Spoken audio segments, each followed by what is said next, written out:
Hello guys, welcome back to the channel and welcome back to elite wrestling. तो guys हमेशा की तरह ही आज भी हम AEW कंपनी के बहुत ही बड़े और बहुत सारे अपडेट्स के बारे में बात करने वाले हैं। और गाइज आज इस वीडियो के अंदर हम जानने वाले हैं कि क्या हमें कोडी रोड्स दोबारा से AEW कंपनी अंदर आते हुए दिखाई दे सकते हैं या नहीं। जिसके साथ ही हम जानने वाले हैं कि AEW कंपनी के हाउस शोज को लेकर हाल फिलहाल में कौन सी अपडेट सामने आ रही है। AEW कंपनी ने भी एक सुपरस्टार का नाम चेंज कर दिया है। हैंगमैन एडम पेज की हेल्थ को लेकर मेरे पास आपके लिए एक अपडेट है। और गाइज अकेले डैन हाउसर ने न सिर्फ MJF बल्कि CM पंक को भी हरा दिया है। तो वो कैसे और ये बाकी सारे अपडेट जानने के लिए ये वीडियो एकदम आखिर तक देखना। और ऐसे ही AEW कंपनी से रिलेटेड हर एक न्यूज, रूमर और अपडेट और AEW कंपनी के हर एक शो का रिव्यू पाने के लिए हमारे चैनल को सब्सक्राइब करना मत भूलना। पर गाइज अब ज्यादा देर ना लगाते हुए चलिए वीडियो शुरू करते हैं। और सबसे पहले बात करती हूँ सुपरस्टार की, जिस सुपरस्टार का AEW कंपनी ने हाल ही में नाम चेंज कर दिया है। तो गाइज आपको तो पता ही होगा कि नाम चेंज करने का ट्रेडिशन WWE कंपनी का है, क्योंकि WWE अपनी कंपनी के अंदर कई सारे सुपरस्टार्स के नाम चेंज करती रहती थी। पर शायद अब WWE कंपनी अंदर खत्म हो चुका है। पर अब AEW ने भी अपने कंपनी के अंदर एक सुपरस्टार का नाम चेंज कर दिया है। और गाइज ये सुपरस्टार कोई और नहीं बल्कि द फर्म के बिग मैन यानी कि W मॉरिसी है, जिनका नाम इससे पहले W मॉरिसी ही था। पर अब AEW कंपनी ने W मॉरिसी का नाम चेंज कर दिया है और अब उनका नाम बिग बिल होने वाला है। जो देखा जाए तो AEW कंपनी ने उनका पूरा का पूरा नाम ही चेंज कर दिया है। और इसके पीछे की मेन वजह तो हमें नहीं पता, लेकिन गाइज प्रोबेबली ऐसा हो सकता है कि W मॉरिसी नाम बिग बिल ने इम्पैक्ट रेसलिंग कंपनी के अंदर भी इस्तेमाल किया था। और क्या पता उस नाम का ट्रेडमार्क इम्पैक्ट रेसलिंग के पास हो, जिससे कि AEW कंपनी उस नाम की मर्चेंडाइज नहीं बना सकती। तो शायद इसीलिए मुझे लगता है कि AEW कंपनी ने W मॉरिसी का नाम अपने कंपनी के अंदर चेंज कर अब बिग बिल रख लिया है। तो अब देखना पड़ेगा कि इस नए नाम के साथ बिग बिल का AEW कंपनी अंदर रेसलिंग करियर कैसा होता है। क्योंकि हमने कई बार देखा है कि अगर किसी सुपरस्टार का नाम चेंज होता है तो उसे रेसलिंग में भी काफी ज्यादा फायदा होता है। तो देखना पड़ेगा कि क्या इससे बिग बिल की AEW कंपनी के अंदर स्टेटस इंप्रूव होती है या नहीं। और आप भी मुझे कमेंट कर बताइए कि आपका इस नाम के ऊपर क्या कहना है। लेकिन गाइज अब हम आगे बढ़ते हैं और बात करते हैं हमारे अगली अपडेट की और जानते हैं कि हाल फिलहाल में AEW कंपनी के हाउस शोज को लेकर कौन सी बड़ी अपडेट सामने आ रही है। तो गाइज अगर आप AEW कंपनी को फॉलो करते हैं तो आपको पता होगा कि AEW अपने कंपनी के अंदर सिर्फ 4 ही शोज करती है। AEW डार्क एलिवेशन, डायनामाइट और रैम्पेज, जिनमें सिर्फ 2 ही यानी कि डायनामाइट और रैम्पेज यही मेन शो है। पर WWE कंपनी अंदर ऐसा नहीं है। WWE कंपनी अंदर कई सारे शोज चलते रहते हैं, जैसे कि रॉ, स्मैकडाउन, NXT और कई सारे हाउस शोज, जिससे कि WWE कंपनी हफ्ते में करीब 2-3 हाउस शोज करती है जो कभी टेलीवाइज नहीं होते। लेकिन AEW ऐसा नहीं करती। पर इसी के ऊपर बात करते हुए हाल ही में AEW कंपनी के चीफ कमेंटेटर यानी कि जिम रॉस ने अपने थॉट शेयर किए। और यहाँ पर बात करते हुए जिम रॉस ने कहा कि शायद AEW कंपनी अपने कंपनी के अंदर भी कई सारे हाउस शोज करने के बारे में प्लानिंग कर रही है। और इसीलिए जेफ जैरेट AEW कंपनी अंदर आए हैं, जिससे कि जेफ जैरेट AEW कंपनी अंदर मेन शोज के साथ साथ काफी सारे हाउस शोज भी प्रोड्यूस करने के लिए मदद कर पाए। जो बातें हाल फिलहाल में जिम रॉस ने अपने लेटेस्ट इंटरव्यू के अंदर कही है, जिससे कि हम समझ सकते हैं कि गाइस शायद जेफ जैरेट AEW कंपनी अंदर इसलिए आए हैं कि वो AEW कंपनी अंदर आकर AEW कंपनी में हाउस शो स्टार्ट कर सके और अपने अंडर हाउस शो चला सके। पर गाइस इसको लेकर अब तक AEW कंपनी ने कोई ऑफिशियल अनाउंसमेंट नहीं की कि AEW कंपनी अपने हाउस शोज करने वाली है या नहीं। पर गाइस देखने के लिए मजा आएगा कि अगर AEW कंपनी भी WWE कंपनी की तरह हाउस शोज करती है जो कि टेलीवाइज नहीं होते, तो इससे बाकी सारे रेसलर्स को कितना फायदा होता है और AEW कंपनी को भी अपने रेवेन्यू के अंदर कितना ज्यादा बूस्ट मिलता है। और आप भी मुझे कमेंट कर बताइए कि AEW कंपनी के हाउस शोज के ऊपर आपका क्या कहना है। पर मेरे हिसाब से AEW कंपनी के लिए काफी बढ़िया चीज हो सकती है। तो देखते हैं कि कब से स्टार्ट होता है। लेकिन अब हम आगे बढ़ते हैं और बात करते हैं हमारे अगली अपडेट की और जानते हैं कि हाल फिलहाल में हैंगमैन एडम पेज की हेल्थ को लेकर कौन सी बड़ी अपडेट सामने आ रही है। तो गाइज अगर आप करंटली AEW कंपनी के टेलीविजन के ऊपर हैंगमैन एडम पेज को फॉलो कर रहे हैं तो आपको पता होगा कि AEW कंपनी के शोज के ऊपर ऐसा दिखाई दे रहा है कि हैंगमैन पेज अब तक रसल करने के लिए क्लियर नहीं है। पर फिर भी हैंगमैन पेज जॉन मॉक्सली पीछे जा रहे हैं और मॉक्सली के ऊपर काफी तगड़ा अटैक कर रहे हैं। जो देखा जाए तो अगर हैंगमैन पेज इंजर्ड है तो उनके लिए करना ठीक नहीं है, क्योंकि इससे हेल्थ वाइज हैंगमैन पेज को काफी नुकसान सहना पड़ सकता है।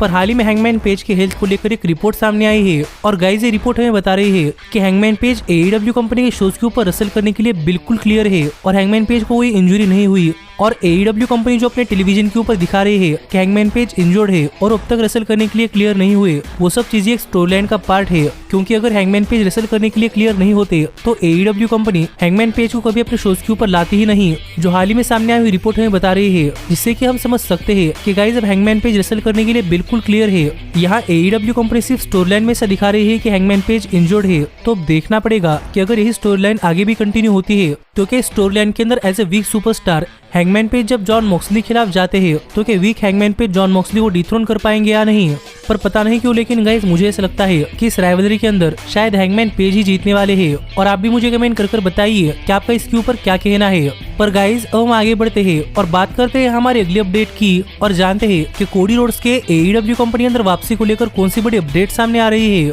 तो गाइज अगर आप कोडी रोड्स को फॉलो करते हैं तो आपको तो पता ही होगा कि सरप्राइजिंगली लास्ट ईयर की शुरुआत में कोडी रोड्स ने AEW कंपनी छोड़कर WWE कंपनी ज्वाइन की है, जो देखा जाए तो रेसलिंग ऑडियंस के लिए काफी बड़ा शौक था, क्योंकि सभी को लग रहा था कि कोडी कभी AEW कंपनी छोड़कर WWE कंपनी अंदर नहीं जाएंगे। पर गाइस कोडी रोड्स ने ऐसा कर दिया है। और इसी के ऊपर बात करते हुए टोनी खान के लेटेस्ट इंटरव्यू के अंदर टोनी खान से पूछा गया कि जब से कोडी रोड्स AEW कंपनी छोड़कर चले गए हैं तब से AEW कंपनी का बैकस्टेज एनवायरनमेंट कैसा है और क्या कोई अगर कोडी रोड्स नहीं है तो उन्हें मिस करता है या नहीं। और यहाँ पर इस सवाल का जवाब देते हुए टोनी खान ने कहा कि हाँ, जब से कोडी रोड्स AEW कंपनी छोड़कर चले गए हैं तब से बैकस्टेज में सभी लोगों को कोडी रोड्स की कमी महसूस होती है, लेकिन मोस्ट इंपोर्टेंटली टोनी खान को महसूस होती है, क्योंकि जब कोडी रोड्स AEW कंपनी के साथ थे तब कोडी एक एग्जीक्यूटिव वाइस प्रेसिडेंट थे, इसलिए कोडी टोनी खान को शोज प्रोड्यूस करने के लिए काफी ज्यादा मदद करते और कोडी लिटरली टोनी खान का आधा काम संभालते थे। पर जब से कोडी रोड्स गए हैं तब से मोस्टली टोनी खान को ही अपना काम संभालना पड़ता है। पर ये तो बैकस्टेज में टोनी खान की बात है, पर कोडी बैकस्टेज में रेसलर्स की भी काफी मदद करते थे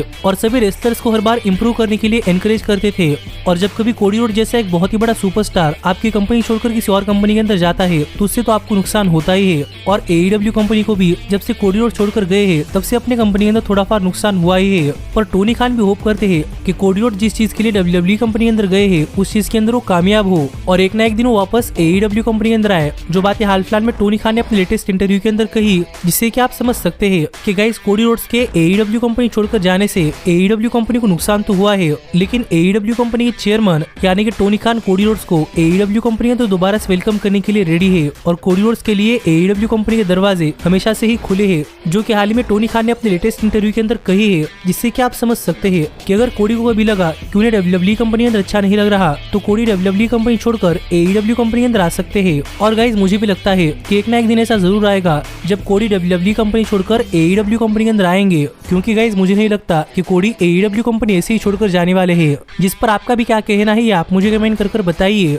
पर गाइज अब हम आगे बढ़ते हैं और बात करते हैं हमारे सबसे बड़े अपडेट की और जानते हैं कि हाल ही में किस तरीके से डैन हाउसन ने न सिर्फ MJF बल्कि CM पंक को भी हरा दिया है।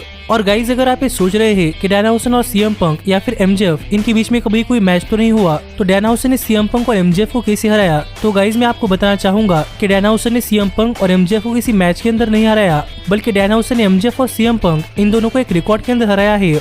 और गाइज आपको तो पता ही होगा कि AEW कंपनी के अंदर AEW अपनी खुद की मर्चेंडाइज प्रो रेसलिंग टीज से बनवाती है और यूनाइटेड स्टेट्स के अंदर प्रो रेसलिंग टीज ही वो कंपनी है जो कि AEW कंपनी का ऑफिशियल मर्चेंडाइज सेल करती है। और हाल ही में प्रो रेसलिंग टीज ने अपने प्लेटफॉर्म के ऊपर एक काफी बढ़िया स्टैट शेयर किए हैं, जहां पर प्रो रेसलिंग टीज ने रिवील किया कि साल 2022 में सबसे ज्यादा टी शर्ट किसने सेल किए हैं। और गाइज सरप्राइजिंगली यहाँ पर MJF तीसरे नंबर पर, CM पंक दूसरे नंबर पर और डैन हाउसन पहले नंबर पर आते हैं, जिससे कि आप समझ सकते हैं कि गाइज डैन हाउसन ने MJF और CM पंक इन दोनों से ज्यादा मर्चेंडाइज साल 2022 के अंदर सेल की है, जो देखा जाए तो डैन हाउसन के लिए काफी बड़ी अचीवमेंट है, क्योंकि यहाँ पर डैन हाउसन ने न सिर्फ MJF और CM पंक बल्कि the claim, John Moxley, Malakai Black, Young Bucks, FTR, Sting, Kenny Omega, Orange Cassidy, Chris Jericho और हैंगमैन पेज और ब्रायन डेनिसन इतने बड़े सुपरस्टार्स को भी पीछे छोड़ दिया है, जिससे कि आप समझ सकते हैं कि माना कि डैन हाउसन रेसलिंग वाइज उतने बढ़िया सुपरस्टार नहीं है, पर मर्चेंडाइज सेलिंग के अंदर डैन हाउसन नंबर 1 है, जिसके ऊपर आपका क्या कहना है आप मुझे कमेंट कर बताइए। पर गाइस सच में मैं स्टैट देखकर काफी शौक था। पर आप भी इंडिया के अंदर AEW और WWE सुपरस्टार की मर्चेंडाइज खरीद सकते हैं, और वो कैसे जानने के लिए ऊपर आए हुए कार्ड के ऊपर क्लिक कर ये वीडियो देख लीजिएगा। और अगर आपको इस वीडियो के अंदर मेरे बात करने का तरीका थोड़ा सा अजीब लगता है तो उसके लिए सॉरी, पर ऐसे ही AEW कंपनी से रिलेटेड हर एक न्यूज, रूमर और अपडेट और AEW कंपनी के हर एक शो का रिव्यू पाने के लिए हमारे चैनल को सब्सक्राइब करना मत भूलना। लेकिन अब मैं मिलता हूँ आपसे अगली वीडियो के अंदर, पर तब तक stay healthy, stay happy and keep watching elite wrestling. Hey, did you like that video? Click the screen for more. And where do you think you're going? Check out our official merchandise page and to support the entire cast. And thanks so much for being the elite.